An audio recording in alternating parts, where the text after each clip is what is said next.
وأنعم على سيدنا محمد وعلى آله وصحبه وسلم تسليما عدد ما احتى بعلمك وخط به قلمك وأحصاه كتابك. Alors on est avec la 5e séance des cours préparatoires, Inch'Allah, à notre Umrah. Et aujourd'hui on va voir deux sujets. Je ne sais pas si on aura le temps d'étudier les deux parce qu'ils sont longs, mais c'est pas gênant, c'est pas grave, on le fera pour le cours suivant. En tout cas je l'ai préparé au cas où on aurait eu le temps.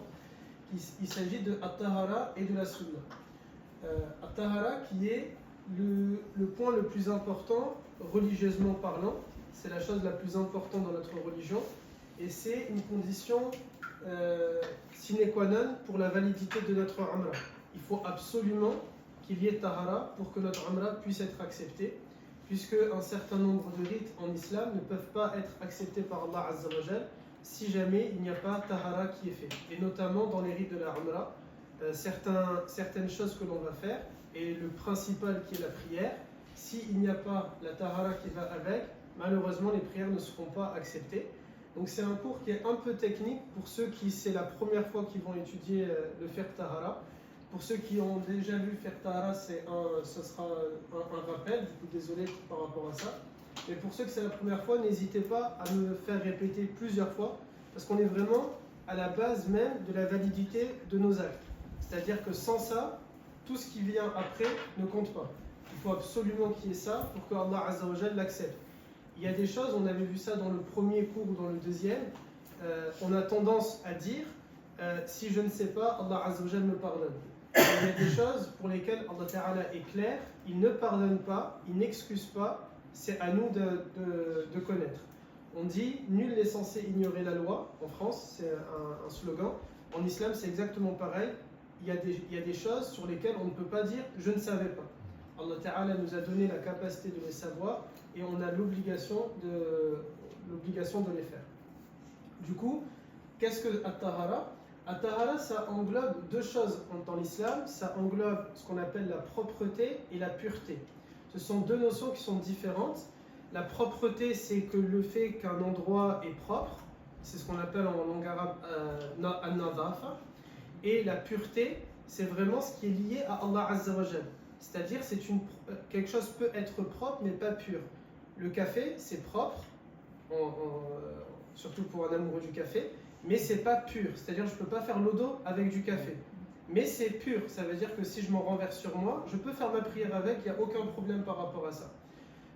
La transpiration, c'est pas quelque chose qui est propre, mais je peux faire la prière même si j'ai des vêtements qui sentent la transpiration, qui sont remplis de transpiration.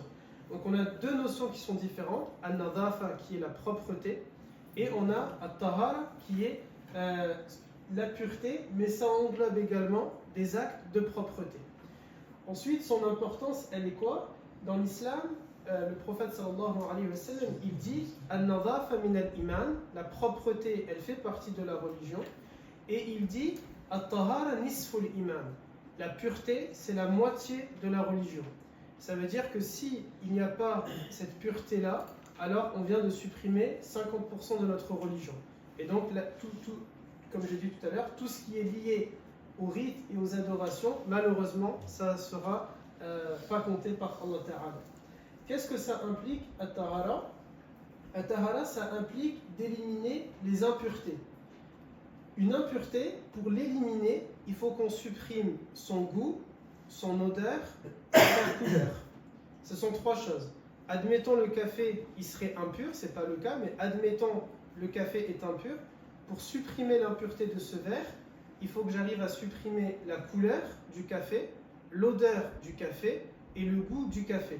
Et donc qu'est-ce que je vais faire ? Je vais verser énormément d'eau jusqu'à ce que mon verre, vous voyez que si je remplis avec le robinet, au bout d'un moment, la couleur elle commence à changer et ensuite l'eau elle devient totalement normale et je peux boire et à ce moment-là je n'ai ni le goût, ni l'odeur, ni la couleur. Peut-être l'odeur elle sera juste à cause du verre, mais en soi le contenant ce qui a contenu à l'intérieur le liquide, ça sera de l'eau et il n'a pas le goût du café. Ça implique donc d'éliminer des impuretés. Ces impuretés, elles sont toutes celles qui a notées ici. Et juste avant d'évoquer celle qu'il y a ici, il y en a une qui ne figure pas ici, mais il y a une divergence chez les fuqaha, chez les compagnons du prophète alayhi salam, n'étaient pas d'accord concernant ce point-là. il s'agit du chien. Est-ce que le chien est impur ou il n'est pas impur? En ce qui me concerne, je suis l'avis des compagnons qui ont considéré que le chien n'est pas impur. Et donc, il n'y a pas de mal, c'est pour ça que moi, il ne figure pas dans cette liste-là. Concernant le chien, pour le résumer de manière très très facile et très très simple, les élèves du prophète alayhi salam ont eu 3 avis concernant le chien. Certains, et c'est la majorité d'entre eux, ont dit le chien est totalement pur. Il n'y a aucun problème avec ça. Ça veut dire qu'il peut me lécher, il peut lécher mes vêtements, je peux faire la prière avec, il n'y a aucun problème avec ça. Ce n'est pas souvent l'idée que vous avez entendue. C'est l'avis normalement dominant chez les fuqaha. C'est ce qu'on appelle l'avis malikite. Normalement, les Marocains, Algériens, Tunisiens sont malikites. On avait vu une fois, en gros, le prophète, parfois, alayhi salam, a donné plein d'avis. Pour une chose, il va dire faites comme ça, ou alors faites comme ça, ou alors faites comme ça. Ses élèves ont choisi soit cette manière de faire, soit cette manière de faire, soit cette manière de faire. Mais comme ils sont plus que 100 000, vous aviez parfois, par exemple, 40 000 compagnons qui faisaient comme ça, 20 000 qui faisaient comme ça, 10 000 qui faisaient comme ça. Comme c'est compliqué de citer 20 000 prénoms, 40 000 prénoms, 10 000 prénoms, il y a des savants qui sont venus après eux et qui font partie des hommes que le prophète alayhi salam a annoncé l'arrivée. Et il s'agit de l'imam Abu Hanifa, Ahmad, Al-Shafi'i et Malik. Ils ont regroupé des avis. Et donc, par exemple, vous avez Shafi'i qui a dit « Moi, je prends l'avis là de ces 40 000 compagnons. » Pour que ce soit plus facile pour nous, au lieu de dire c'est l'avis de Omar ibn al-Khattab, de Amr ibn al-As, de Khalid ibn al-Walid et de citer 20 000 prénoms, on dit tout simplement c'est l'avis de l'imam Al-Shafi'i. Mais il ne l'a pas sorti de sa tête, il prend l'avis des compagnons. Donc quand je vais vous dire c'est l'avis de Malik, Abu Hanifa, Al-Shafi'i et Ahmad, en clair, ça veut dire c'est l'avis des compagnons. Allez-y.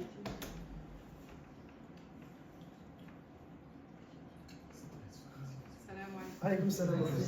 On était tous en train de se demander est-ce que c'est des invités surprises. C'est ça ce que vous disiez. On est en train de se demander est-ce que c'est des invités surprises. Vraiment désolé. Pas de mal. C'est pas la faute de la maman de Ayoub. Salam alaykoum. On vient de commencer quelques minutes, donc ça va.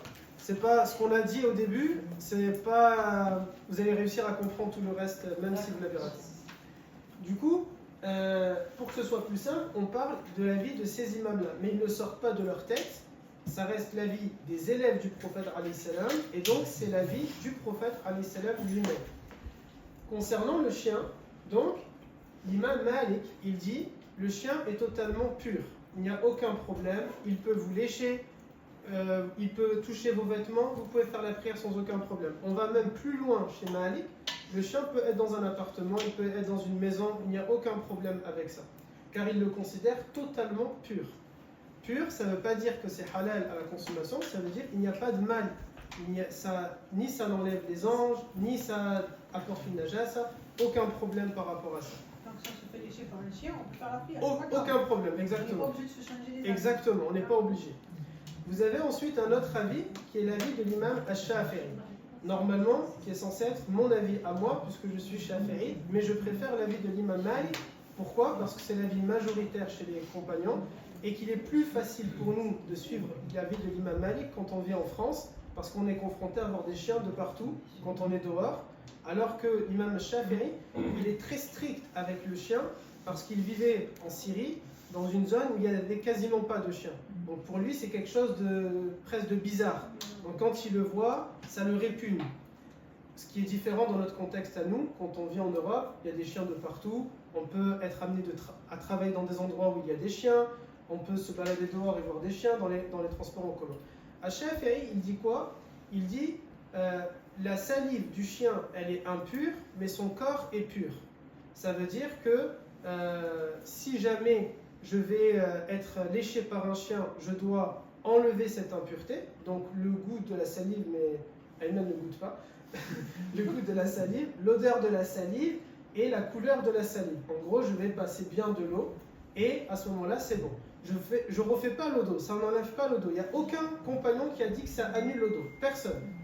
Aucun des compagnons du prophète n'a dit que le chien vous fait perdre l'eau d'eau. Simplement, certains ont dit vous devrez changer vos vêtements ou bien nettoyer la zone qu'il vous a touchée. Mais aucun n'a dit que vous perdez l'eau. Ça, c'est l'avis de Ash-Shafi'i. Et puis, vous avez Abu Hanifa qui a dit le corps et la salive sont impurs. Qu'ils vous touchent ou qu'ils vous lèchent, c'est totalement impur. L'avis le plus facile, et c'est celui que moi j'ai retenu, c'est celui de l'imam Malik. Il peut vous lécher, il peut vous toucher, il n'y a aucun problème avec ça. Mais libre à vous, bien sûr, de considérer comme vous le souhaitez. Souvent, par exemple, si un chien va nous lécher, généralement on va se laver les mains plutôt pour une question de propreté, mais pas forcément pour une question de pureté, ou est-ce que c'est impur. Donc c'est pour ça que le chien ne figure pas dans la liste qui vous est présentée, mais si vous préférez cet avis où le chien est impur, alors vous devrez le considérer comme les autres impuretés, que vous devrez le retirer. Le sang qui coule, c'est la première des impuretés. Le sang qui coule, c'est-à-dire en clair, tout ce qui ne vient pas de la blessure. S'il s'agit d'une... je reprends, le sang qui coule. Qu'il s'agisse du sang que la femme va avoir ou bien d'une blessure. Si c'est une blessure, le sang reste pur pour prier avec si la quantité est moins qu'une pièce de 2 euros. Vous voyez à peu près la taille d'une pièce de 2 euros, quelle que soit l'étendue, c'est-à-dire s'il y a plein d'éclaboussures dans le corps, quand vous voyez votre vêtement, à vous à peu près, ce n'est pas une science exacte, ce n'est pas grave, c'est à vous de juger, de vous dire, bon là je pense que c'est plus grand que cette taille-là, alors à ce moment-là vous devez enlever ces vêtements-là et en mettre de nouveau. Ou alors vous les gardez, mais du coup vous devrez mettre suffisamment d'eau pour enlever l'odeur, la couleur, et Ayman ne goûte pas, mais le goût du sang. C'est plus la texture, non Que le goût. C'est-à-dire C'est plus. Oui, si c'est pâteux par exemple, ouais. oui exactement. Là à ce moment-là, si c'est pâteux, on va savoir que oui, il y est toujours. Même si par exemple, exactement, on ne va pas voir sa couleur, on ne la voit plus, on ne sent plus son odeur, mais on sent qu'il y a toujours cette trace-là, alors à ce moment-là, oui, il faudra passer tellement d'eau jusqu'à pouvoir l'enlever. Et ensuite, concernant le sang que la femme peut avoir, il fera l'objet d'un cours dans lequel je m'enregistrerai et que je vous mettrai à disposition d'ici la fin août ou bien maximum début septembre, et qui est relative à tous les sujets qui peuvent concerner justement et qui peut concerner la femme. Ensuite, il y a toute substance qui est liquide et qui est du khamr. Al-khamr, c'est tout ce qui fait perdre la raison, la tête, et donc dedans, vous aurez par exemple l'alcool à l'intérieur, tout ce qui va être drogue, ou bien, c'est pas forcément de l'alcool, ça peut être, admettons, du lait fermenté qui a vraiment beaucoup tourné. À ce moment-là, il est considéré également comme étant khamr. Si jamais ça a trop fermenté, en islam, le khamr, c'est tout ce qui fermente trop. Donc par exemple, quand on prend du bun, c'est fermenté, mais c'est halal bien sûr. Mais si je le laisse trop tourner, et à ce moment-là, comme du jus d'orange, du lait qui va tourner, à ce moment-là, il devient interdit pour nous de le consommer. Déjà, c'est compliqué, sauf Ayman, aujourd'hui c'est pour toi, de le boire. Mais c'est même au-delà de ça, ça devient haram de le consommer.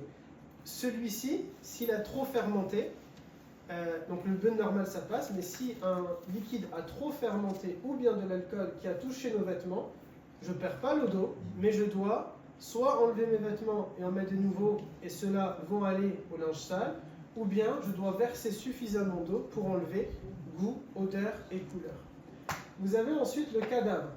Le cadavre, sauf le poisson, l'insecte, l'animal qui est halal à la consommation et l'être humain. Cela, il n'y a pas de problème. Donc admettons, je ne sais pas, vous avez un chat, vous êtes à Médine ou à Mecca, il y a un chat qui est mort dans la rue, vous souhaitez le porter pour le mettre sur le côté. Dès lors que vous l'avez touché sur vos vêtements, il faudra laver votre vêtement, vous ne pourrez pas prier avec ce vêtement-là. Car le chat n'est pas halal à la consommation. Il rentre donc dans le cadre des cadavres pour lesquels c'est une impureté. Par contre, le jour de l'Eid, admettons, on porte, on ne parle pas de la viande, hein, on parle bien du cadavre. À ce moment-là, il y a, je sais pas, le mouton vient de l'égorger et on est en train de le porter pour l'accrocher. Parce que là, les 5 là, garçons, je ne crois pas ils le font, mais peut-être M. Gir et M. Kesby vont porter. Ça touche ces vêtements-là, le vêtement est halal, on peut prier avec, il n'y a pas de problème. sauf s'il y a bien sûr du sang à ce moment-là. Là, il faudra l'enlever. Ensuite, tout ce qui est insectes et poissons, il n'y a aucun problème avec ça. Ensuite, vous avez les os, les dents, les cornes qui sont issus des animaux qui ne sont pas halal. L'humain, pardon. L'humain, c'est-à-dire si c'est un corps humain qui est mort, à ce moment-là, on a porté un corps, admettons, on sort de la mosquée et on va aller faire une salat al-janaza et vous avez touché le corps parce que, je sais pas, il est tombé ou quelque chose comme ça, ça n'annule pas ni vos ablutions et vous pouvez bien sûr prier avec ce vêtement-là. Il y a un corps et vous voulez l'embrasser avant qu'il ne soit enterré, vous vous posez par exemple sur lui pour lui faire le serrer dans vos bras, ça n'annule pas, vous pouvez totalement ensuite prier avec ces habits-là car il s'agit d'un corps humain. Qu'il soit musulman, pas musulman, il n'y a pas de différence dans ça. Ensuite, les os, les dents, les cornes qui sont issus des animaux non halal. En clair, les trois petits points, c'est quoi? C'est toute partie du corps d'un animal qui n'est pas halal à la consommation. Admettons, je sais pas, Ayman encore, il veut faire le malin, il veut porter une dent de jaguar, de lion, je sais pas, un truc comme ça, il veut se faire un petit kiff. Il ne peut pas prier avec car il s'agit d'une partie d'un corps qui vient d'un animal qui n'est pas halal à la consommation. Puisqu'on ne peut pas. Il peut le porter, mais du coup, si ça a touché les vêtements, il devra chaque fois passer de l'eau sur le vêtement. Car il y a un risque qu'il y ait peut-être l'odeur, la couleur ou le goût de cette dent sur lui. Alors que s'il met une dent de requin, parce que je ne sais pas s'il fait encore un kiff bizarre, le requin étant halal à la consommation, il n'y a pas de problème à ce moment-là. Peut-être qui pensaient que le requin n'est pas halal, il y a parfois on pense que le requin n'est pas halal, le requin est halal. Tout ce qui vient de l'eau est halal, il n'y a pas de problème. Tout ce qui vient de l'eau est halal, ça je m'éloigne du sujet, mais pour que vous le sachiez, pas pour tous les élèves du prophète. Les Hanafites considèrent que le poisson, si il est mort naturellement, c'est-à-dire je ne l'ai pas pêché, à ce moment-là il est haram, je ne peux pas le manger. Mais c'est un avis très minoritaire chez les compagnons du prophète. La quasi-totalité considère tout ce qui vient de l'eau, c'est halal, que ça, par exemple, je sais pas, vous voyez, quand on pêche, même s'il était déjà mort dans un filet, il n'y a pas de problème, on pourra le manger. Ensuite, vous avez le vomi, y compris du nourrisson. C'est-à-dire même le bébé, bon là il n'y a aucune maman qui vient avec un bébé, mais au moins vous le savez, admettons on est là-bas et je sais pas, il y a un bébé qui vous vomit dessus. Le vomi même du nourrisson qui vient de sortir et qui allait, son vomi est considéré comme étant impur. Et donc on doit s'en débarrasser avec de l'eau. J'aurais cru le contraire. C'est vrai? Ouais, moi aussi. Non, il est considéré comme étant impur. Ce qui n'est pas lui-même Changer les couches et tout ça. Alors, pour changer les couches, pardon, je peux sauter le coup et après je reviens. Vous allez bien? Alhamdulillah. Ensuite, je peux revenir sur le pu, mais par exemple, l'urine et les matières fécales. Laissez un garçon, laissez-le. C'est bon, c'est bon. Si. Vous serez mieux. Non, il est. Non, ferme la porte. Ferme la porte. Amen. Non, vraiment. Donc le pu, je reviens après. Par exemple, l'urine et les matières fécales, donc tout ce qui va être urine ou les excréments, ça c'est bien sûr une impureté, que ça vienne de l'être humain ou de l'animal. Si ça nous touche, on doit le supprimer. Mais c'est là où, sauf pour le nourrisson, et sauf pour le nourrisson garçon. C'est-à-dire que le nourrisson fille, l'urine du bébé fille, c'est une impureté, mais pour le garçon, tant qu'il allaite sa mère et qu'il ne mange pas autre chose, c'est pas une impureté. Il faut savoir, c'est pas pour faire la différence entre les garçons et les filles, mais c'est juste une facilité pour les mères, parce que les compagnonnes du prophète, alayhi salam, ses élèves, elles sont venues le voir en lui disant, vous savez, elles avaient un cours tous les mardis, et elles lui ont dit, ya Rasulallah, quand on change nos bébés, le garçon et la fille, c'est pas pareil. Généralement, entre guillemets, les couches, c'était pas réellement des couches, mais en clair, elles lui disent, quand on enlève les couches du bébé garçon, il a plus tendance à uriner que la fille. Et du coup, il en met plus de partout et c'est compliqué pour nous. Et donc, il a facilité la tâche en leur disant, à partir de maintenant, l'urine du bébé garçon, il n'y a pas de mal, mais celui de la fille, vous devrez l'enlever. On parle bien du nourrisson. Vraiment, bébé ici, mais après, une fois qu'il va commencer à manger, là, ça devient une impureté. Le pu, donc ça, c'est une impureté. Donc c'est pour ça qu'il faut faire attention. S'il y a un bouton que vous allez essayer de retirer, que ce pu-là ne va pas se dégager sur vos vêtements. Il faudra à ce moment-là passer de l'eau dessus. Si ça touche la surface de votre peau, simplement vous allez laver, il n'y a pas de problème ensuite. Vous gardez tout ça, tout ce qu'on est en train de dire là, à part l'urine et les matières fécales qui sortent naturellement de votre corps, là vous avez perdu les ablutions, mais si on vous les a mis sur vous ou ça vous a touché, vous ne perdez pas l'eau. Il suffit simplement de les retirer. Ensuite vous avez al-wadiyu et al-madi, comme pour le sang qui coule chez la femme, qui va être l'objet d'un cours vidéo. Al-wadiyu et al-madi, c'est un sujet spécifique aux hommes, et ça sera l'objet d'un cours spécifique pour eux, en présentiel. Et enfin, vous avez le porc, qui est une impureté. Le porc, en islam, il est une impureté dans le sens, si il me touche, je dois laver mon vêtement, mais c'est halal pour moi de le prendre dans mes bras, c'est bizarre, il n'y a que Ayman qui va faire ça.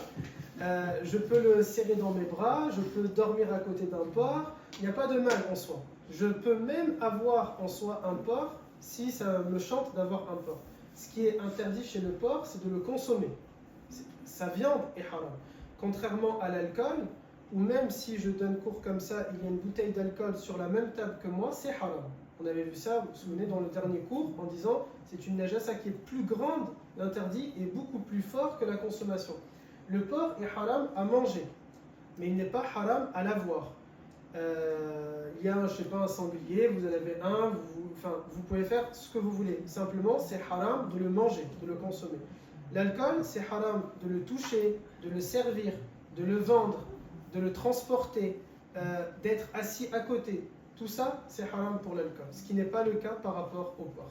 Après, il suffit par exemple sur le touche, il suffit de se laver les mains, par exemple, si c'est votre main qui l'a touché, tout simplement on se lave les mains. Si il a touché, il est passé à côté de vous, il a touché vos vêtements, vous devrez simplement laver vos vêtements. Si vous avez renversé un sanglier et vous allez le pousser, et vos vêtements l'ont touché, pareil. Vous rentrez à la maison, il faudra simplement retirer ces habits-là. Uniquement les habits que vous êtes sûr qu'ils ont touché le sanglier. Si vous les priez avec sans que vous rentrez chez vous, simplement vous allez passer de l'eau sur la zone que vous pensez que ça a touché. Est-ce que vous avez des questions sur ces impuretés-là? Non? Je vous mettrai à disposition le fichier PDF sur le groupe, Inch'Allah. Il y a un chien qui bouge. Alors justement, on l'a dit, c'est qui essaie de refaire Des fois, les chiens, ils viennent avec un collègue ou avec... Oui. Ils viennent, ils commencent à... je m'éloigne beaucoup ici. C'est vrai, Je m'éloigne, mais à un moment donné, c'est ça. Alors, on l'a dit juste avant que vous étiez là, c'est qui peut essayer de... Ça dépend les écoles. Ah oui, c'est ça. Il y a beaucoup de timides. Vous êtes tous timides? Hanafi, c'est beaucoup de zèle. Voilà, il y a 3 avis. Soit vous considérez, chez les élèves du prophète, ils avaient 3 avis. La majorité d'entre eux a dit il n'y a aucun problème. Il peut vous lécher, vous toucher, vous caresser sans aucun problème. Certains ont dit c'est uniquement sa salive. C'est le deuxième groupe le plus fort qui a dit seulement la salive. Et le troisième groupe minoritaire a dit c'est tout son corps qui est impur. L'avis qui me convient à moi, c'est celui de la majorité, que tout va bien s'il nous touche, parce que c'est plus simple quand on est dehors. Souvent, quand je suis avec les élèves, on part marcher de temps en temps. Si moi je vois un chien, au loin, je vois toujours les non-musulmans. Vite, ils attrapent leur chien, ils veulent le mettre en laisse. Et toujours, qu'est-ce que je fais, le garçon? De loin, je vais dire aux gens, laissez-le. Exprès pour casser cette image-là, que souvent, chez nous, les musulmans, on a... Pour ne pas y arriver. Tout seul, je ne vais pas y arriver. Peut-être le seul. Une fois, par exemple, j'étais dans le tramway, donc avec le manteau et tout ça, et il y a une dame qui est rentrée, et j'ai vu plein de gens vite se lever et partir de notre communauté. Et du coup, moi, je suis allé exprès vers le chien, je me suis mis à sa hauteur, je l'ai serré, il m'a léché. Je vous assure que moi, je crains. C'est-à-dire vraiment, j'étais pas bien, j'étais pas à l'aise, je me sentais sale, vraiment, j'étais pas du... Mais je l'ai fait pour dire, tout va bien, il n'y a pas de mal dans notre communauté par rapport à ça. Mais c'est plus la peur des fois. Parfois, c'est vrai, il y a la peur. Mais il y a aussi des fois on croit que c'est une impureté, du coup on a peur C'est vrai. de relaver. Ce Des qui est fois, ils disent bizarre, 7 fois il faut laver le c'est vêtement. vrai. Le hadith de cette fois, il est Ah, faible. c'est vrai. Il est vraiment faible. Ah, ben. Parce que ce hadith-là, la majorité des savants considèrent qu'il est faible. Pourquoi? C'est vrai, il y a une parole qui dit que le prophète alayhi salam a dit il faut le laver 7 fois avec de l'eau et une fois et après avec de la terre. Ouais. Dans une autre version, ils ont dit 6 fois avec de l'eau et après avec de la terre. Mais la majorité des savants dit il n'y a pas de logique à ça. C'est bizarre que le prophète aurait dit ça, car si je lave quelque chose avec de l'eau et après je mets de la terre, il y a de la boue.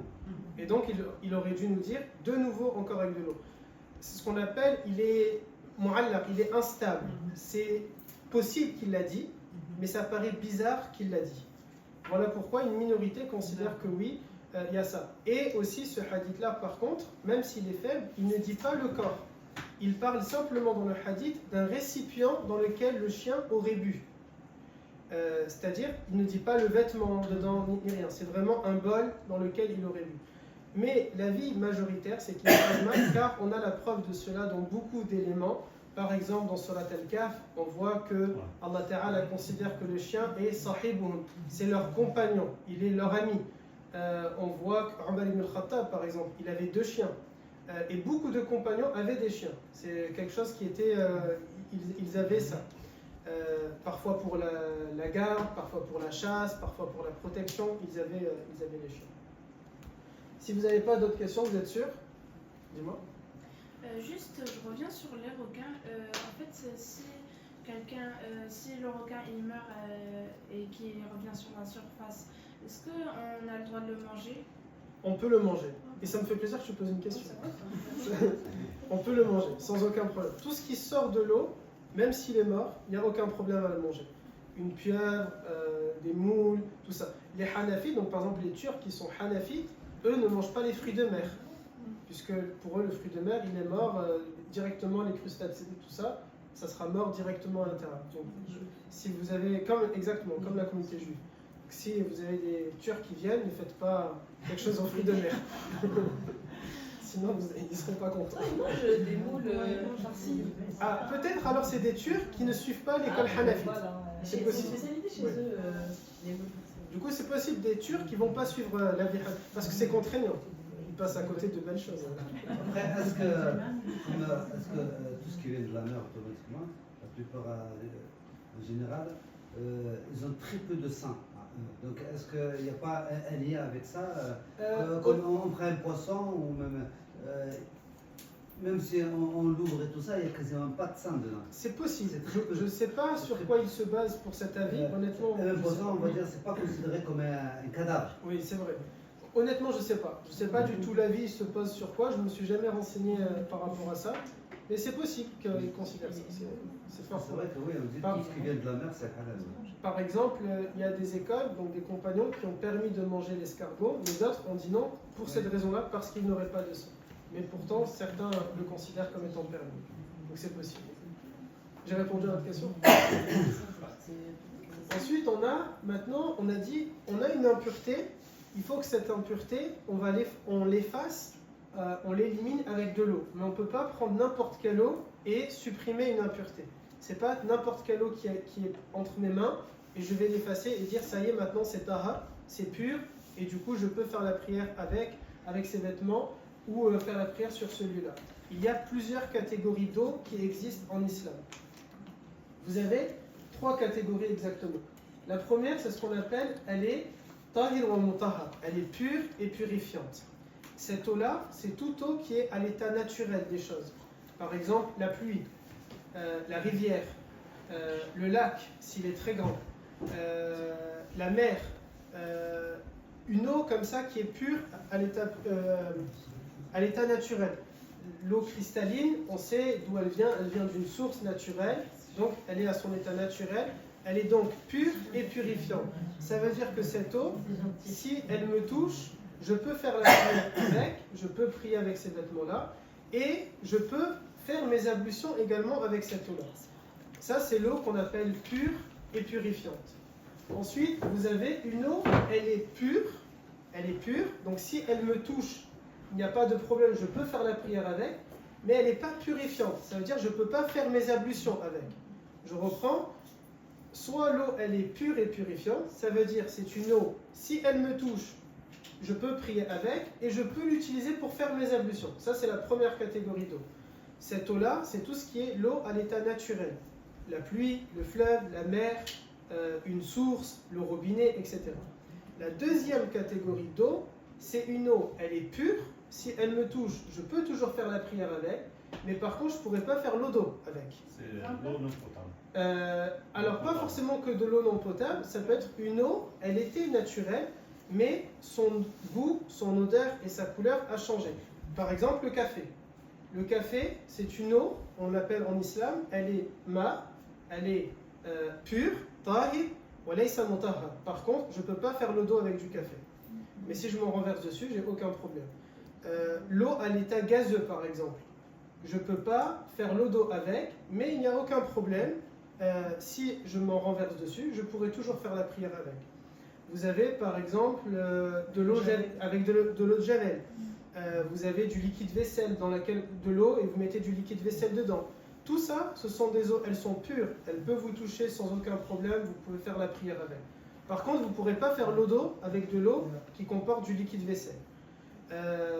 Par exemple, je ne sais pas, vous avez mis un seau, un bain moussant par exemple, vous avez mis donc de la mousse dedans.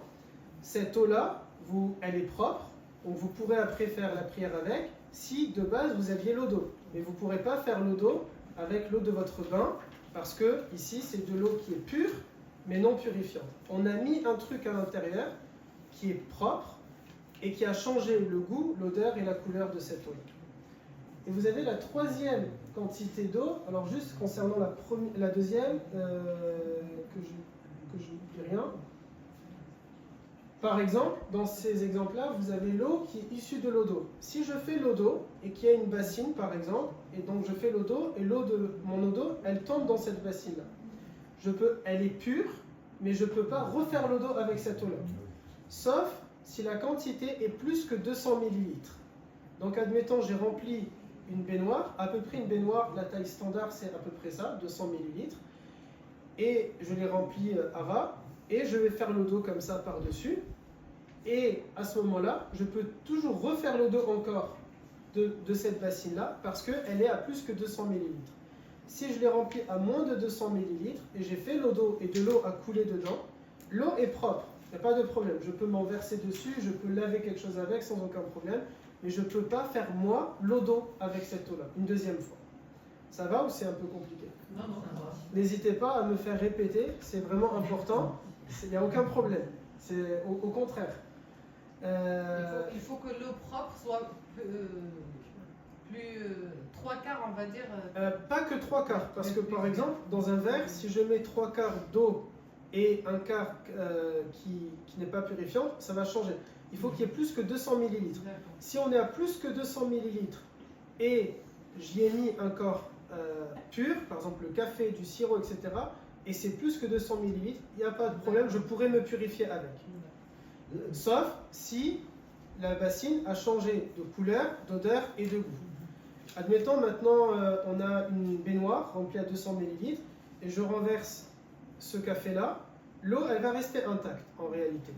Peut-être dans l'endroit où je viens de le verser, non, mais il me suffit de remuer et l'eau, la baignoire ne va pas changer de goût, d'odeur et de couleur.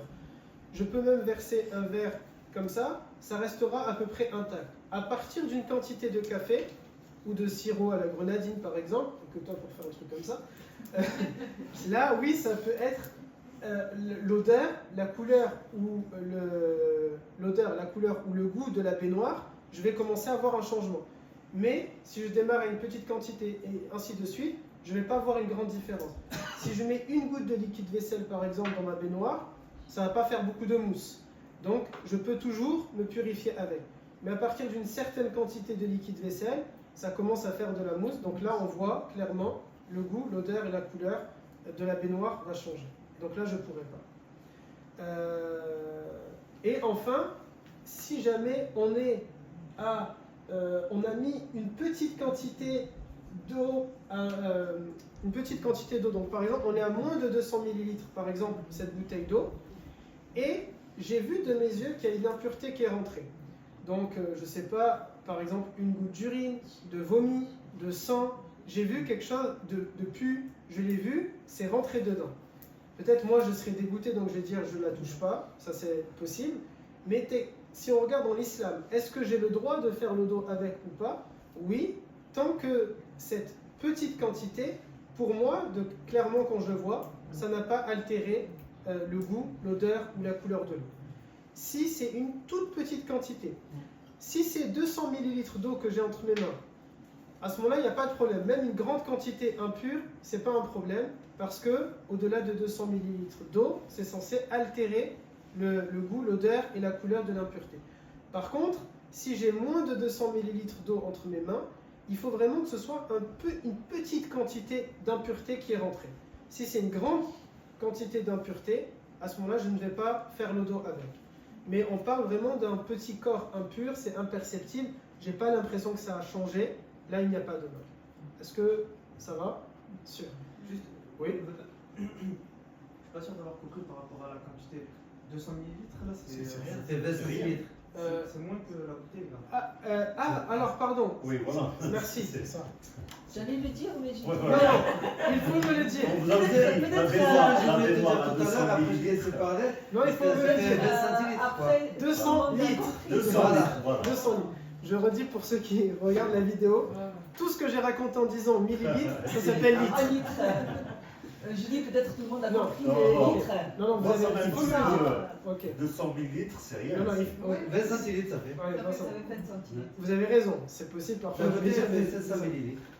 200 litres. 200 Ok. litres. Donc la baignoire, c'est pour dans ma tête. Ouais, c'est- la baignoire, ouais. c'est 200. Ouais, moi j'ai fait le rapprochement avec Oui. une boîte, c'est 100 litres. Donc une boîte. Deux brouettes.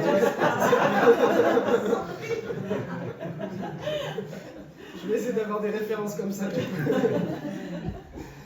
bien, Vous avez parlé de l'eau pétillante. On ne peut pas faire l'eau non, on ne pourra pas. même à l'état naturel. Parce qu'il y a de l'eau Ah, pétillante à l'état naturel. c'est vrai. Là, moi, de ce que je connais, non. Parce qu'on considère qu'elle n'est pas une eau douce. Mais c'est possible qu'il y ait un avis. Mais honnêtement, je ne peux pas m'avancer. Là, je ne saurais pas vous dire. Honnêtement, je ne sais pas. De toute façon, naturellement, C'est vrai. Comme elle est gazeuse, normalement, moi, de l'avis sûr, Shafi'i, on ne pourra pas.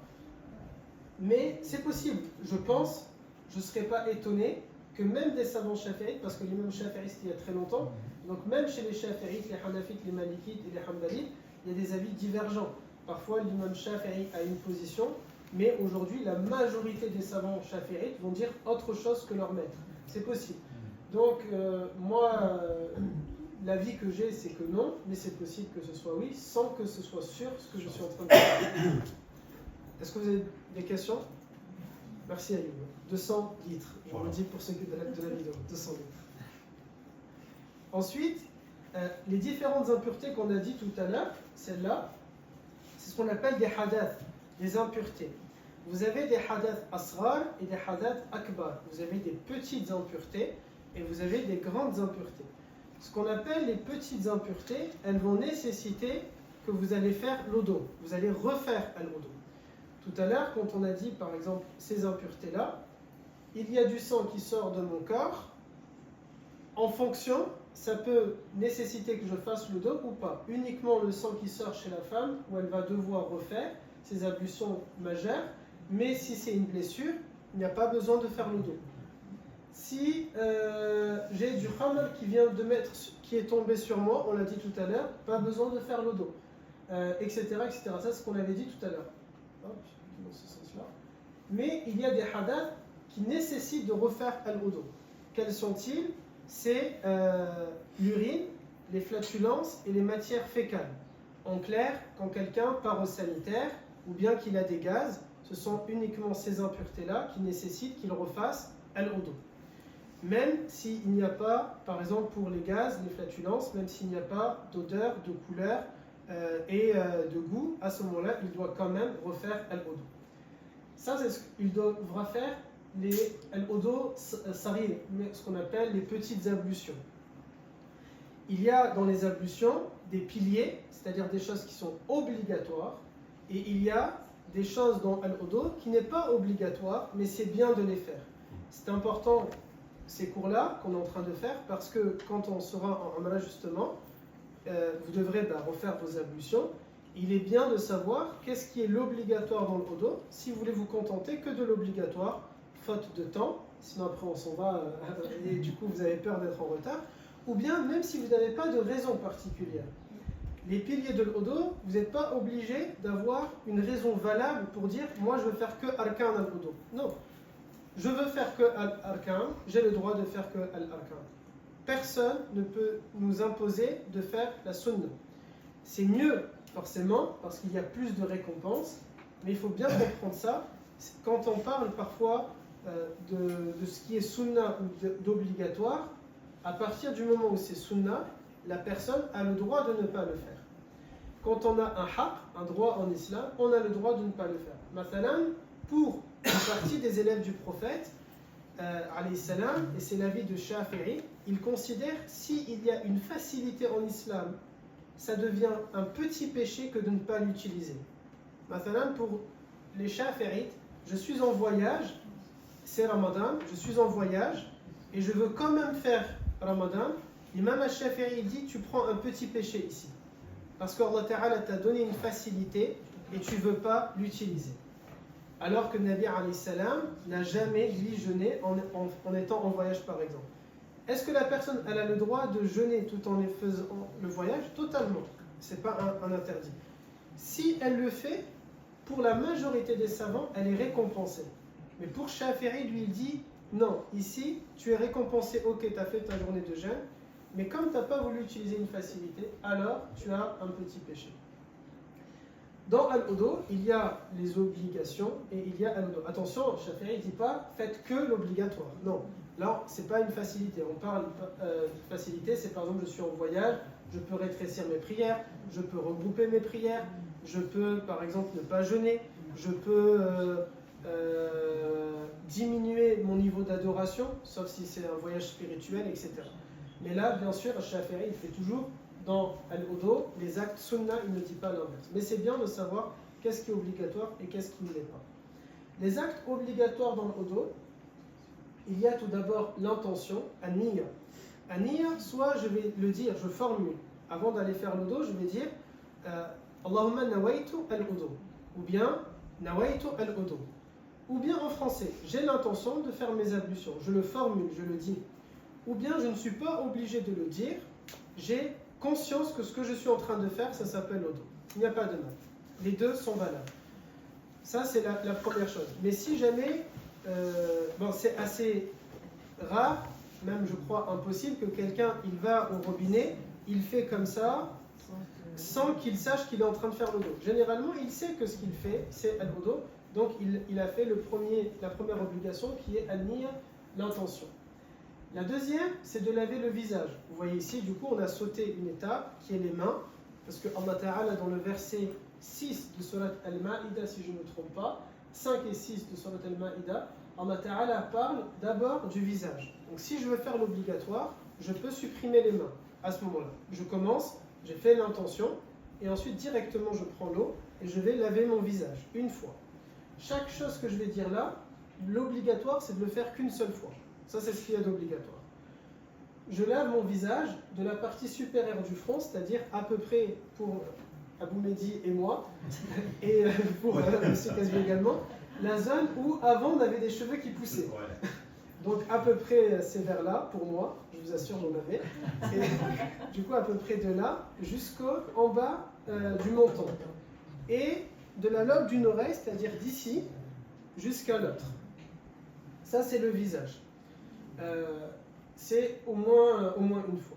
Ensuite, laver les mains et les avant-bras jusqu'au coude. C'est-à-dire, quand on fait le dos de manière normale, tout ce que nous connaissons, c'est d'abord je fais les mains, après le visage, après je vais revenir au niveau des bras, un peu plus tard. Si je veux faire l'obligation, je vais faire l'intention, je prends l'eau, je lave mon visage d'abord, et ensuite je lave mes mains jusqu'au coude. Donc mains et bras jusqu'au coude. Ça, c'est l'obligatoire. La droite et la gauche, commencer par la droite, finir par la gauche. ce n'est pas une obligation en islam. Je peux commencer par la gauche et finir par la droite, mais c'est sunnah de commencer par la droite et finir par la gauche. Il y a donc plus de récompense pour celui qui va le faire de cette manière-là. Mais si j'ai commencé par ma main gauche et mon bras gauche et après j'ai fait, al-wudu est valable. Il n'y a aucun problème. Tous les savants, ce que je vous dis là, ce n'est pas lié à une école. Quand c'est lié à une école, toujours, je pense que vous avez vu maintenant, je vous dis, les Shafi'i disent, la minorité dit. Si je ne le précise pas, c'est qu'il y a un ijma', tous les savants sont d'accord sur ça. Puisque ça repose sur le verset 6 de Surat al-Ma'ida, donc c'est établi de manière consensuelle. Ensuite, c'est essuyer une partie de la tête avec la main mouillée. Une partie, on l'avait vu dans un des cours, souvenez-vous, c'est j'ai 3 manières de le faire. Soit une petite zone de ma tête, donc comme ça, comme ça, comme ça, c'est moi qui choisis, ce qui est bien pour vous les femmes. Du coup, ça vous permet simplement de rentrer la main et de faire un peu pour les cheveux. Mais nous aussi, les hommes, on a le droit de le faire. Ou bien, c'est toute la tête, totalement. Donc du début des cheveux, ou de là où il y avait un jour des cheveux, jusqu'à derrière où il n'y a plus de cheveux. Mais généralement, on en a. On a toujours, généralement, au moins ici. Et sinon, un quart. C'est l'équivalent de la main entière. Je prends comme ça de l'eau et je pose ici, ici, ici, il n'y a pas de problème. Si je le fais comme ça, ça passera en tant que la première qui a été de passer de l'eau un peu. Donc ça, c'est la tête. Ensuite, c'est laver les pieds jusqu'au malléole. C'est en gros au niveau de l'os, la cheville. Voilà, je cherchais le terme le plus simple, la cheville. Donc c'est tout le pied jusqu'à la cheville. Comme pour le visage ou comme pour les mains, c'est tout le pied. C'est-à-dire vraiment entre les doigts de pied, le dessus et le bas des pieds, jusqu'au niveau de la cheville. Enfin, c'est l'enchaînement, c'est-à-dire l'enchaînement islamiquement, je ne peux pas, si je fais l'obligation, faire par exemple la niya, j'ai l'intention de faire le dos, et après je vais aller faire autre chose, je bois du café, et après je vais commencer. Je n'ai pas enchaîné. Je n'ai pas le droit de prendre, j'ai fait l'intention, directement j'ai pris l'eau, je l'ai mis dans mon visage, et puis je m'arrête, je vais enlever des affaires dans la machine, répondre au téléphone, par exemple, envoyer un message, et après je reprends. Je n'ai pas enchaîné. Donc ici les ablutions ne sont pas valables. Je dois enchaîner les choses directement. Et respecter l'ordre, ça veut dire je dois le faire de cette manière-là. Je ne peux pas faire les pieds d'abord, après le visage, après les mains jusqu'au coude, non. Intention, visage, main jusqu'au coude, et ensuite la cheville, la tête, pardon, les pieds jusqu'à la cheville, j'enchaîne et je respecte l'ordre. Voilà les obligations dans Al-Wudu. Quand on fait le dos, on n'a pas de. Enfin, moi, ça m'arrive de parler parce que mon petit-fils, qui me pose une question, je parle. Il y en a qui me disent qu'il ne faut pas parler. Aucun problème. Ça problème. n'invalide pas. Wow. C'est sunna, on va le voir justement tout à l'heure, c'est sunna de ne pas parler. Oui. Mais si on parle, il n'y a aucun problème. Par exemple, vous pouvez même être au téléphone, mettez le haut-parleur et vous êtes en train de faire vos ablutions et vous parlez en même temps. Là, ça s'appelle vous êtes en train d'enchaîner parce que vous le faites en même temps. Ce ne sera plus de l'enchaînement si par exemple vous êtes en train de faire et puis là vraiment il y a eu un moment qui est passé et vous êtes vraiment en train de parler, de discuter et ensuite vous reprenez. Parler tout en faisant le dos, il n'y a pas de problème. Mais islamiquement, par contre, il est répréhensible de parler dans un endroit où il y a des toilettes, par contre. Donc, si c'est qu'une salle de bain, il n'y a pas de mal. Vous pouvez parler, c'est sunna de ne pas le faire. S'il y a des sanitaires à l'intérieur de la salle de bain, c'est mieux de ne pas parler. Mais c'est mieux. Ce n'est pas haram, ce n'est pas interdit ici de parler. Oui. Est-ce que ça compte comme une facilité si on est dans un aéroport, dans les sanitaires d'un aéroport, et on fait que les actes obligatoires? La Shafi'i, quand il s'agit des actes sunna et des actes obligatoires dans toute chose, pas que Shafi'i, tout le monde ne parle pas ici de facilité. C'est juste, on fait la différence, qu'est-ce qui est obligatoire et qu'est-ce qui est sunna. Dans les actes de la prière, il y a des choses obligatoires, des actes sunna. C'est pas, là il ne dit pas, vous devez faire la facilité que de l'obligatoire, sinon vous prenez un péché. Non, il ne dit pas ça. La facilité, vraiment, c'est quand Allah Ta'ala, il t'enlève, il y a une obligation, un acte religieux, et tu peux te permettre de ne pas le faire totalement. Comme j'ai dit tout à l'heure, c'est en gros, je rétrécis ma prière quand je suis en voyage, je regroupe ma prière quand je suis en voyage, Dohor avec Asr et Maghrib avec Isha, ou encore je ne gêne pas si je suis en voyage, je ne gêne pas si je suis malade. Ça, c'est la facilité. Le reste, non, c'est pas une question de facilité. Juste, c'est pas grave si on inverse une acte obligatoire. Si les ablutions ne seront pas acceptées, il faudra refaire les ablutions à ce moment-là. Par exemple, j'ai fait l'intention, je lave mon visage, je fais l'intention, je fais les mains parce que j'ai l'habitude dans ma tête de faire par les mains, mais moi là j'ai l'intention de faire que l'obligatoire. Donc j'ai la niya et j'ai commencé comme ça par les mains, après je fais le visage, après je refais le bras jusqu'au coude et je dis ah ben c'est bon, dans tous les cas c'était dans l'obligation. Ça ne marche pas. Si je veux me contenter de l'obligatoire, je dois respecter cet ordre-là. Le visage viendra avant les mains. Sinon, à ce moment-là, je recommence. Donc ça veut dire, j'étais du coup au niveau des bras, je reprends. Je refais, ok, j'ai l'intention là de faire le dos, je prends l'eau, je fais mon visage, et ensuite je lave les mains jusqu'au coude. Ça va? Dans tous les cas, on a dû se brasser un peu les mains pour prendre. Ouais. Mais du coup, c'est pas... Non, oui, on prend de l'eau dans tous les cas, mais vous n'avez pas lavé en soi les mains jusqu'au coude ici. Mais par exemple, si vous voulez vous laver les mains parce qu'elles sont sales, à ce moment-là, il faut le faire avant votre intention. Donc, vous avez lavé vos mains, là maintenant, ok, je vais commencer le dos. Et là, à ce moment-là, vous lavez votre visage. Je crois que vous avez une question, vous imaginez? Non, c'est bon.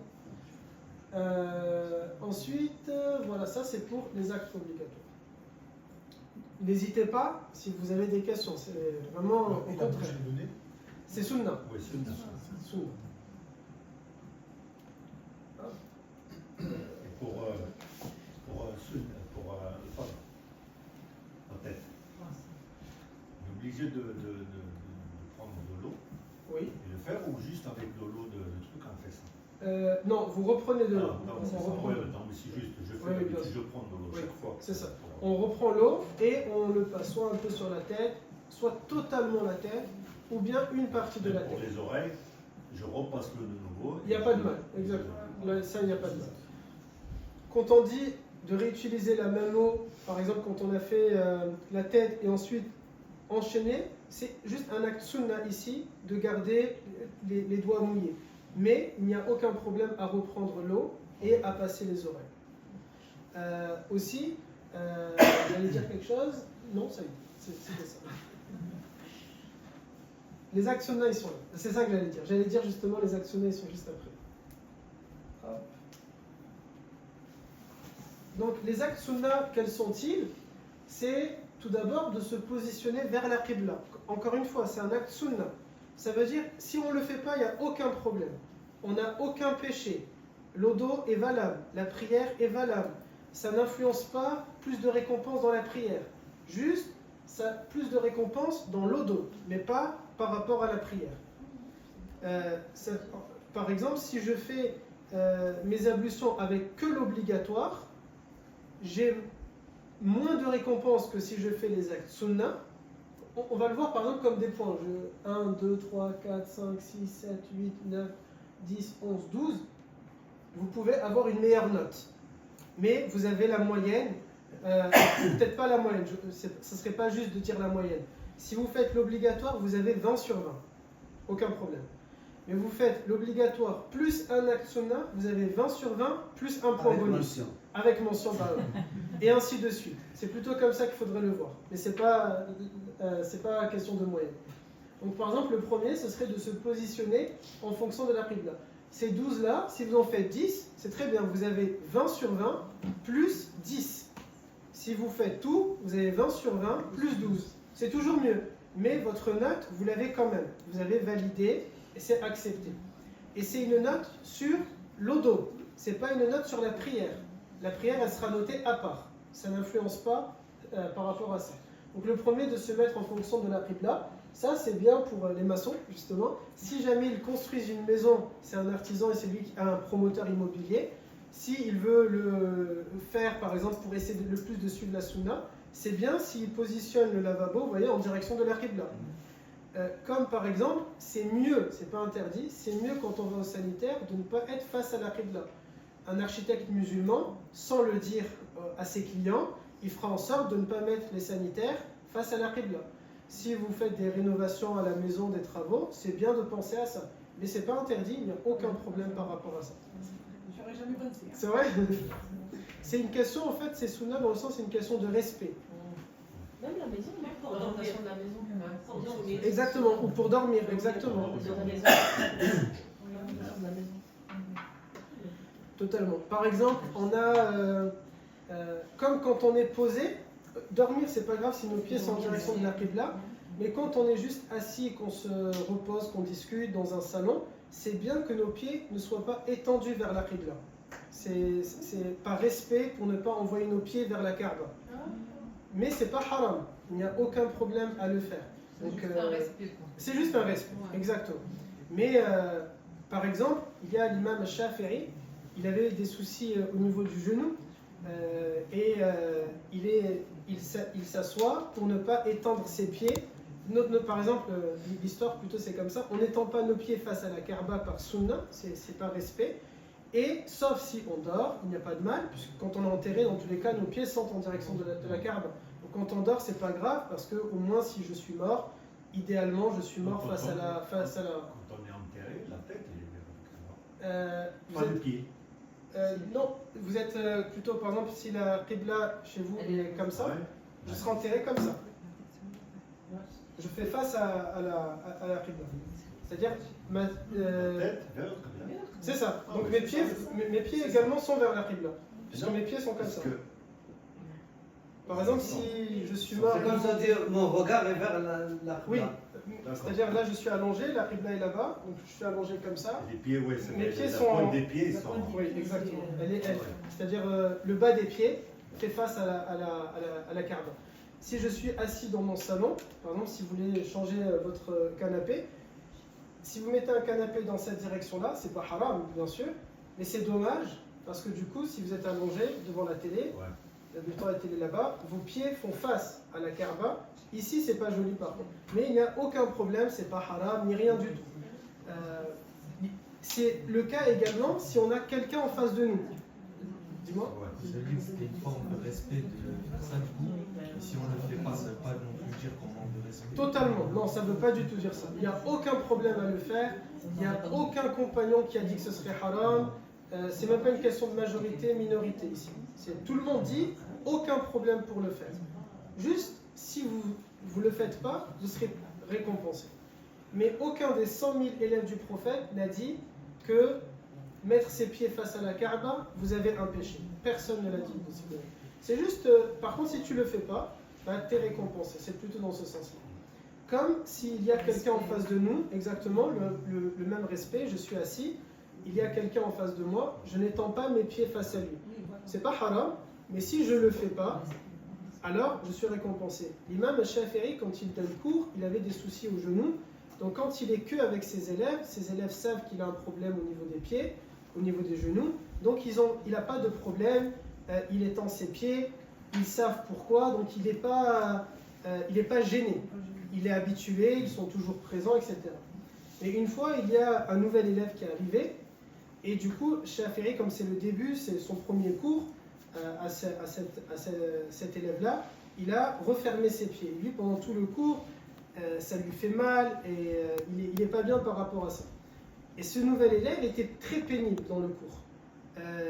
Il perturbe le cours, il était pénible avec lui. Au bout d'un moment, Shafi'i va dire, pour lui montrer tu es pénible, il va dire, il est venu le temps pour Shafi'i d'étendre ses pieds. C'est-à-dire, ça y est, j'en ai marre, je me retiens depuis tout à l'heure, mais si toi tu n'es pas respectueux, du coup moi aussi je vais étendre mes pieds à ce moment. C'est ça, tu ne mérites pas depuis tout à l'heure ma souffrance. Je suis en train de galérer pour toi.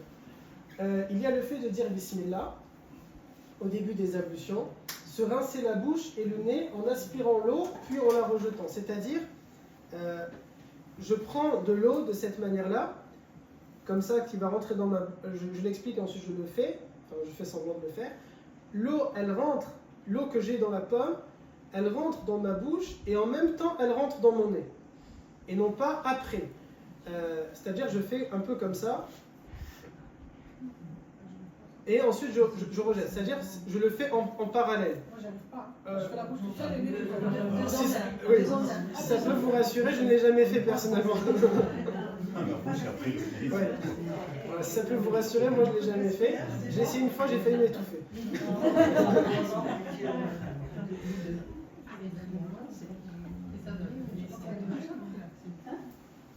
Donc vous prenez dans le même, avec la bouche et le nez, et vous relâchez en même temps. Et puis ensuite, vous allez le répéter, par exemple, 3 fois.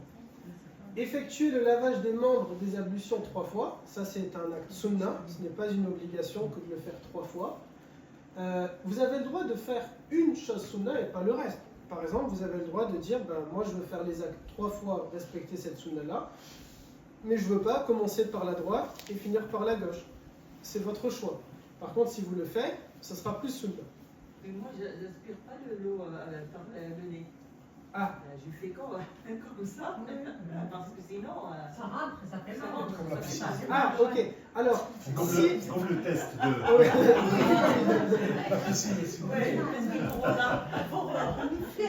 Alors, si jamais, il n'y a pas de problème, puisque dans le nez n'est pas une obligation. Donc, il n'y a pas de mal par rapport à ça. Par contre, si on veut faire le nez dans le cadre de la sunna, oui, il faut que l'eau, elle rentre un peu. Il faut qu'elle rentre un peu. Ah, c'est bon, il n'y a pas de mal. C'est-à-dire, on rentre un tout petit peu et ensuite on rentre. En fonction de la personne, si elle... En fonction de la personne, c'est vrai qu'elle peut aspirer énormément d'eau ou pas. Ensuite, vous avez commencé les membres par la droite et finir par la gauche. Frotter légèrement le membre des ablutions, ce qu'on appelle adapt, c'est-à-dire par exemple chez les malikites, adapt c'est obligatoire. Un malikite est obligé de faire comme ça. Vous voyez, pour la majorité, il n'y a pas de problème. Juste l'eau, elle a coulé un peu. Et être sûr que l'eau a touché tout le corps. Donc, juste je l'accompagne, j'accompagne ma main mouillée de partout, il n'y a pas de mal. Mais, oui, il faut que l'eau, elle passe de partout. Donc, si j'ai passé comme ça, et je suis sûr que ça a touché, il n'y a pas de mal. Si je pense que ça n'a pas tout touché, c'est pour ça qu'il y a le 3 fois sunna, pour être sûr que l'eau a tout touché. Car si un des membres obligatoires, visage, main jusqu'au coude, tête, ces endroits-là, l'eau n'a pas touché de partout, à part la tête, parce que dans tous les cas c'est qu'une partie, ou les pieds jusqu'à la cheville, s'il manque même un tout petit peu, là on ne peut pas dire Allah Ta'ala me pardonnera. Non, les ablutions ne comptent pas, donc derrière la prière ne comptera pas. Ça veut dire par exemple, si on prend si ça passe pas, on a encore une fois une deuxième fois. Exactement. C'est pas obligé de faire pour les 3. Non. C'est ce que je fais, moi je fais pour les 3. Redites-moi, pardon. Que je me relâche 3 fois. Oui. C'est ce que je fais. Ah oui, c'est ça, si. L'obligatoire, c'est de le faire une fois. Mais c'est sûr de le faire 3 fois. Ça permet d'être sûr que l'eau est passée de partout, quoi. Pour vraiment... Moi je fais tout le temps 3 fois. Il n'y a aucun problème. Vous avez plus de récompense. Moi je ne savais pas qu'il fallait faire. J'ai vu dans une vidéo et puis... Ok, non, au moins vous êtes plus récompensé. Et par exemple, si vous voulez être sûr que l'eau est passée de partout et que vous ne voulez pas le faire 3 fois, vous pouvez aussi imaginer, l'eau est en train de couler et vous passez comme ça, vous êtes sûr que vraiment elle est en train de passer de partout. Juste, vous ne respecterez pas le dernier point en sunna qui est le gaspillage. Mais ce n'est pas haram en soi, ok? Vous pourrez le faire de cette manière-là. Ensuite, c'est de passer la main humide sur toute la tête. C'est sunna que ce soit toute la tête et non pas qu'une partie. C'est permis que ce soit qu'une partie de la tête, c'est plus récompensé si c'est toute la tête qui le fait. Fut un temps quand j'avais des cheveux, je faisais juste un peu, je ne voulais pas que ça tombe davantage. Mais maintenant, par exemple, c'est facile parce que ça glisse. C'est même agréable. C'est sûr que c'est mouillé. C'est ça, c'est sûr que c'est mouillé. C'est facile, ça glisse facilement, etc. Vous devrez, je vous le conseille les garçons. Ouais. Faites-le et vous verrez. Ensuite, vous avez formulé après al-wudu de faire ash-shahada. C'est sunnah de dire ashhadu an la ilaha illallah wa anna Muhammad rasulullah. Vous avez également, c'est sunnah de faire des invocations de votre choix. Vous pouvez faire dua juste après. Et c'est sunnah de faire une dua particulière.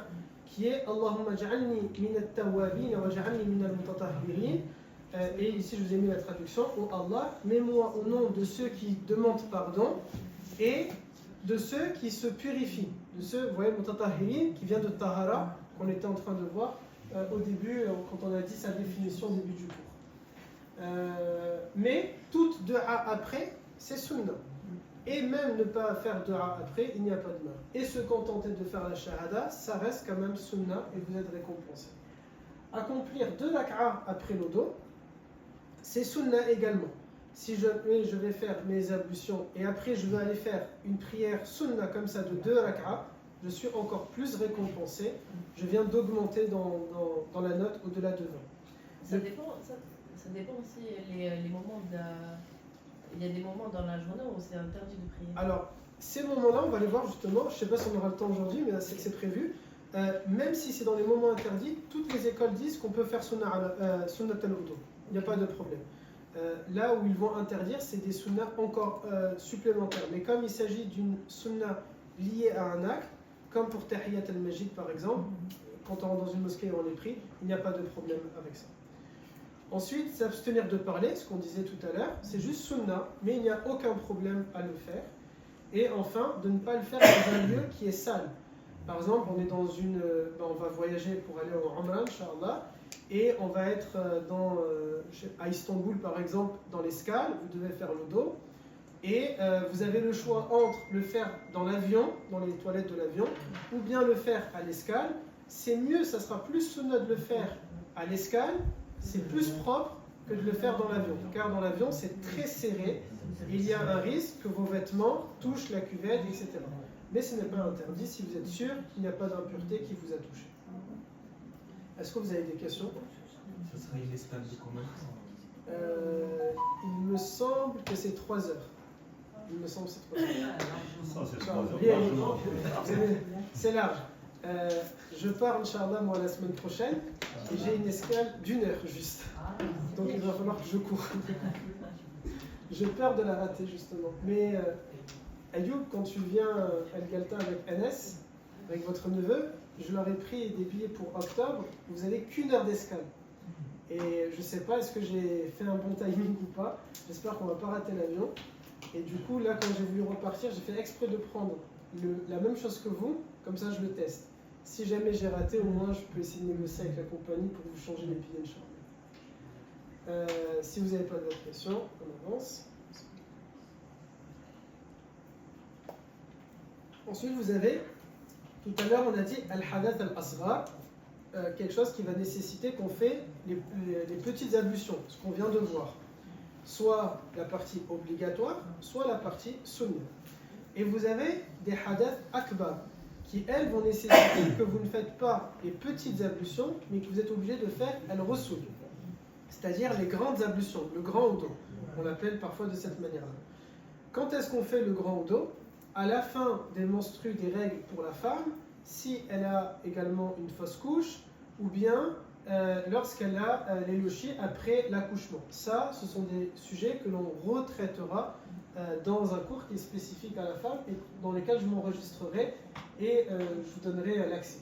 Al-Wadiu et Al-Madi pour l'homme, pareil, on l'a dit tout à l'heure, un sujet spécifique aux hommes pour lesquels on le verra, Inch'Allah, ensemble dans un cours que pour vous. Et enfin, peut-être en plus ce sera là, Mehdi va nous offrir une grillade ou un truc comme ça. Et du coup, ça c'est pour les grandes ablutions. Mais c'est quoi les grandes ablutions? Les grandes ablutions, moi je l'appelle pour les garçons, je leur dis de cette manière-là, je le traduis par une douche. C'est plus simple de le voir de cette manière-là, mais pour que ça compte, il y a des actes obligatoires. Ils sont simples que 2. Il faut l'intention et il faut que l'eau, elle soit passée dans tout le corps sans qu'il y ait rien qui ne soit pas touché par l'eau. C'est pour ça que je le résume pour eux en leur disant une douche, c'est plus simple. Mais une douche complète en étant sûr que l'eau a touché de partout. C'est-à-dire le nombril, les plis du corps, bien dans la barbe, dans les cheveux, par exemple Ayoub il en a beaucoup, Ayman en a, il faut vraiment être sûr, donc on passe vraiment bien, parce qu'il se peut, si les cheveux sont très denses, que vous mouillez comme ça, mais que l'eau n'a pas atteint la peau. Donc il faut vraiment être sûr que l'eau est passée de partout. Les oreilles intérieures, extérieures, la bouche, le nez, cette fois-ci donc le nez, il faudra vraiment que ça rentre et non pas passer juste un peu à côté. Les doigts, des mains, des pieds. Si la personne a des ongles, il faut presque qu'elle écarte entre l'ongle et la peau de manière à être sûr que l'eau est passée à cet endroit-là. Il faut vraiment que tout le corps, dans le moindre millimètre, que l'eau elle est bien touchée. Si ça peut vous aider, Nabi alayhi salam a dit, s'il y a une quantité d'eau plus que 200 ml, vous pouvez faire l'intention, vous plongez à l'intérieur, et à ce moment-là, ça compte comme étant à l'eau. Est-ce que dans la piscine, du coup, ça passera? Dans une piscine, selon vous? Qui pense que ça... 200 millilitres ou 200 200 litres. Vous avez quelque chose avec les millilitres? Ouais, j'ai quelque chose. 200 litres d'eau. Qui pense que dans une piscine qui est plus que 200... Il y a elle-même qui peut sauter dans 200 millilitres. Ne le faites pas. Dans 200 litres, qui pense que ça passe? Moi, je pense. Vu la quantité d'eau, on va se dire que ça pourrait passer, mais dans les piscines, il y en a qui font des saletés aussi dedans. Donc ça. La mer, oui. La mer, qui pense que ça passe à la plage? Si je saute à la plage, qui pense que ça passe? À la plage, oui. À la plage, ça passe. Dans une rivière, ça passe. Parce qu'à la mer, la rivière, l'eau n'est pas stable, elle n'est pas immobilisée. Même dans un lac, ça passe. S'il y a plus que 200 litres. La piscine est traitée. Alors justement, c'est parce qu'elle est traitée que ça ne marche pas. Mais les habits, il y a des habits. Alors, il faut être sûr que l'eau a touché, bien sûr. Ouais, voilà. Il faut être sûr, par exemple, vous faites de cette manière-là en intérieur. La piscine, c'est parce qu'elle est traitée que ça ne marche pas. S'il y a du chlore, l'eau est devenue, elle est pure, mais non purifiante. Puisqu'on y a mis un produit qui a changé son odeur et son goût. Elle a été modifiée. Donc c'est à cause de ça que ça ne marche pas.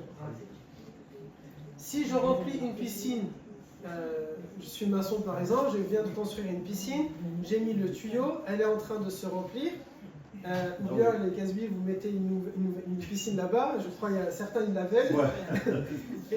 Lui non. Il n'y a que les grands. Vous la remplissez, le premier jour quand vous la remplissez, avant de mettre le chlore, vous pouvez sauter et faire l'intention, et c'est un ruisseau, il n'y a pas de problème.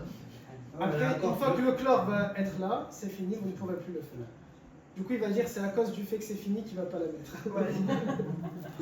Est-ce que vous avez bien compris c'est quoi al-Rusul? Sûr? Ça, c'est pour que ce soit l'obligatoire.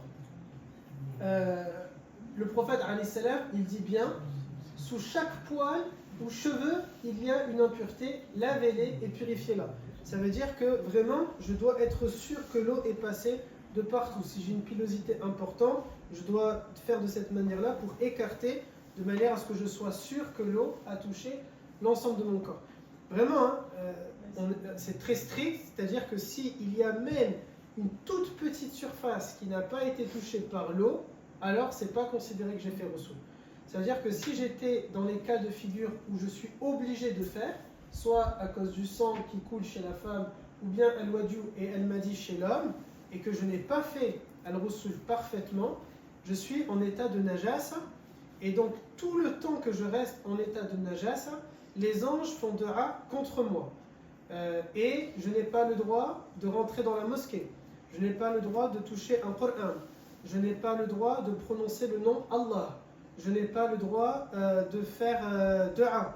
Il y a plein de choses qui deviennent interdites, qu'on reverra dans le cours en vidéo pour la femme et en présentiel pour les hommes. Plusieurs interdits qui seront présents.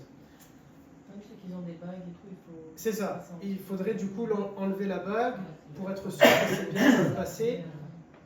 Par exemple, vraiment, dites-vous, tout votre corps, dans les moindres recoins, il faut. Donc là, il ne faudrait pas se dire, je ne vais pas gaspiller l'eau, mais c'est mieux de gaspiller l'eau et être sûr d'être sorti de l'état de janaba. Ça, c'était l'impureté, c'est un état de janaba, on dit. C'est mieux de prendre son temps et d'être sûr que je ne suis plus en état de janaba plutôt que de le faire à la va-vite, et je suis en état de janaba, et donc toutes mes adorations derrière, elles ne vont pas être acceptées par Allah Azza wa Jalla. Ça, c'était les actes obligatoires. Maintenant, il y a des actes sunnah dans Al-Rasul. Si je veux faire augmenter mes points, donc si j'ai fait simplement l'intention, alors par exemple, pour l'intention, tout à l'heure on a dit, il n'y a personne qui va faire l'odo comme ça 3 fois, et dans sa tête il ne sait pas qu'il fait l'odo. Par contre, c'est possible que quelqu'un a fait une douche ce matin, parmi nous tous, et il n'avait pas l'intention quand il est rentré dans la douche, de se dire, tiens, je vais faire le Rasul. Juste, il a fait sa douche. Et tout à l'heure, c'est la prière de la Asr, et il va dire, ah, c'est bon, je suis propre, j'ai fait ma douche. Ça ne marche pas. Il faut que quand il est rentré dans la douche, il sait qu'il est en train de faire un Rasul, des grandes ablutions. C'est mieux, du coup, comme on est récompensé quand on fait le Rasul, dans un hadith, le prophète a conseillé à Ali, en lui disant, c'est mieux pour toi de le faire chaque jour. Généralement, nous, en Occident, en Europe, on se lave tous les jours. Donc c'est bien si, quand je rentre à la douche, je fais l'intention, c'est un Rasul. À ce moment-là, ma douche, elle se transforme en ibadah, en adoration, et donc Allah Ta'ala me récompense par rapport à ça.